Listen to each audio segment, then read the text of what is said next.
لیلۃ مبارکۃ انا کنا منذرین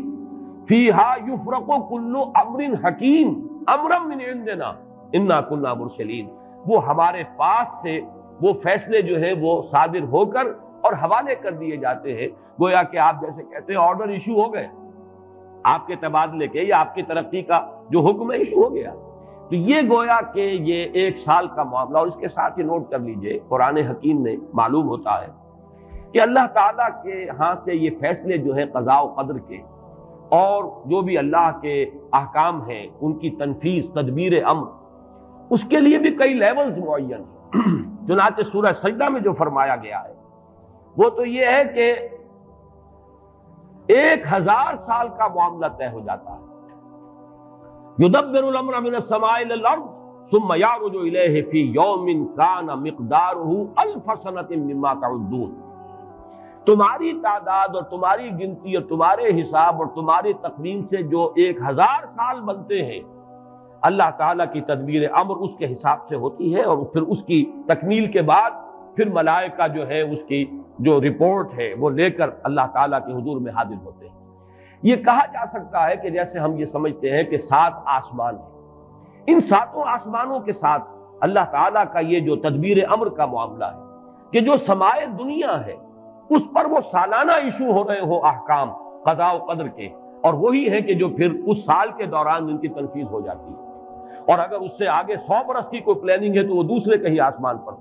اور اس سے اوپر اگر کوئی 1000 برس کی پلاننگ ہے تو وہ اس سے کہیں اوپر کے آسمان پر، اور اگر اس سے اوپر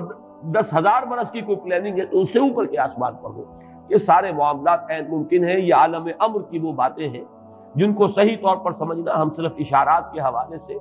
کوئی دھندلا سا تصور قائم کر سکتے ہیں کہ قرآن ایک طرف یہ بھی کہہ رہا ہے یدبر الامر من السماء الى الارض ثم يعرج الیہ فی یوم کان مقدارہ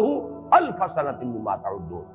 سورہ معارج میں یہ بھی ہے تعرج الملائکۃ والروح الیہ فیہا، اس میں فی یوم کان مقدارہ 50,000 سنہ، 50,000 برس کا بھی ایک دن ہے اللہ کا۔ تو ہو سکتا ہے کہ ان تمام مختلف درجہ بدرجہ جو تدبیر امر کے فیصلے اللہ کی طرف سے حکمت الہی اور علم الہی سے جن چیزوں کا کہ ایشو ہو رہا ہو، جس کے کہ احکام صادر ہو رہے ہو، وہ بھی درجہ بدرجہ ہو، اور یہ جو ہے سمائے دنیا پر یہ ایک سالانہ جو ہے نظم اس کا قائم ہو، اور اس کے حوالے سے فرشتوں کو جو اس دنیا کے فرشتے ہیں جو یہاں پر تنفیذ امر کی جو خدمت ہے اس پر معمور ہیں، ان کے حوالے کر دیے جاتے ہیں۔ تو ایک رائے تو میں نے عرض کی کہ قدر سے مراد تقدیر، کہ یہ رات جو ہے تقدیر الامور کی رات ہے، تمام جو امور ہیں ان کے مقادیر، ان کی تعیین، ان کے بارے میں اللہ تعالیٰ کے احکام جو ہے ان کا ایشو ہو جانا۔ ایک رائے یہ ہے کہ یہ قدر سے مراد ہے قدر و منزلت، اونچا رتبہ، علو شان، منزلہ اور شرف۔ اب اس کی تائید ہوتی ہے، معلوم ایسا ہوتا ہے کہ یہ دونوں باتیں تو بیک وقت جو ہے مراد ہے، اسی لیے میں نے کہا یہ دونوں اقوال بہت مشہور بھی ہیں، اور میرے نزدیک یہ دونوں ہی اس میں یہ ذو معنیین لفظ کے طور پر یہاں استعمال ہوا، یہ دونوں ہی مراد ہے۔ یہ رات خود اپنی جگہ پر بھی بجائے خود، جسے ہم کہتے ہیں بجائے خود بھی بہت قدر و منزلت کی رات ہے، اور اس شب میں 1 سال کے معاملات جو ہیں وہ فرشتوں کے حوالے کر دیے جاتے ہیں۔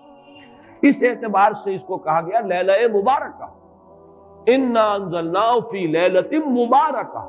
یہ خود مبارک ہے، اس کے اندر برکتیں ہیں، اس کے اندر عظمت ہے، اس کی اپنی شان بلند ہے، علو مرتبت کی حامل ہے یہ رات۔ یہ دو مفہوم جو ہیں جب تو میں نے جیسا کہ عرض کیا یہ تو بہت کثرت کے ساتھ ہیں اور یہی زیادہ مشہور بھی ہیں، بلکہ ان کے ضمن میں دوسری بات کے ضمن میں ایک نقطہ ترازی کے درجے کی بات ہے، لیکن بات چونکہ حسین ہے وہ میں آپ کو سنا رہا ہوں۔ ابو بکر وراق ہیں جنہوں نے اس میں نقطہ پیدا کیا ہے کہ یہ لیلہ قدر اس لیے ہے لأنہ نزل فیہا کتاب ذو قدر علی لسان ملک ذی قدر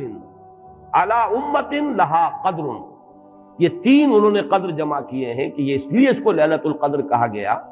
کہ ایک طرف تو یہ کہ اس میں وہ کتاب نازل ہوئی جو بڑی قدر و منزلت والی کتاب ہے، ثانیاً وہ اس فرشتے کی زبانی نازل ہوئی کہ جو بہت قدر و منزلت کا ذی قوت عند ذی العرش مکین مطاع ثم امین، پھر اس امت کے لیے اس کی تنزیل ہو رہی ہے جس کی بڑی قدر و منزلت ہے اللہ کے ہاں.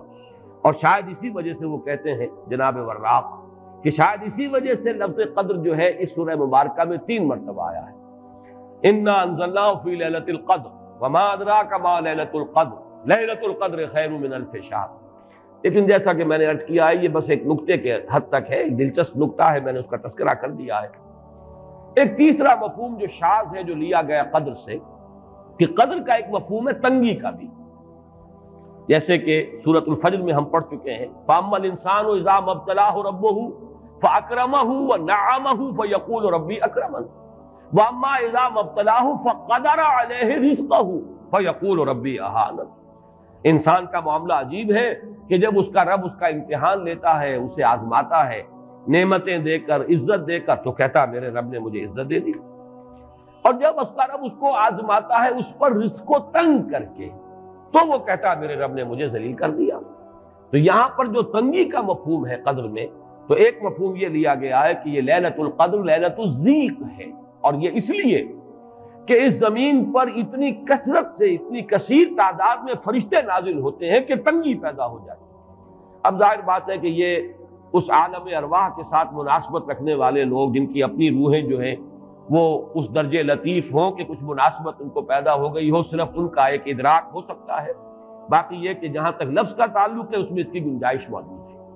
تو لیلۃ القدر کے 3 مفہوم ہوئے، جن میں سے 2 جو ہے پہلے وہ تو باہم جمع بھی ہو سکتے ہیں، ذو معنیین لفظ کی حیثیت سے اس کا استعمال ہو سکتا ہے. اس میں تمام مقادیر اور تمام تقدیروں کا گویا کہ اللہ تعالیٰ کی طرف سے صدور ہو جاتا ہے، ایشو ہو جاتے ہیں تمام احکام آئندہ سال کے. دوسرے یہ کہ یہ خود اپنی جگہ پر بڑی مبارک اور بڑی قدر و منزلت والی رات ہے. تیسری بات وہ ہے جو میں نے عرض کیا، ایک شاذ سی رائے ہے کہ اس میں فرشتوں کا نزول اس کثرت سے ہوتا ہے کہ زمین کے اندر اس کی وجہ سے جب جگہ کی تنگی ہو جاتی ہے. واللہ اعلم.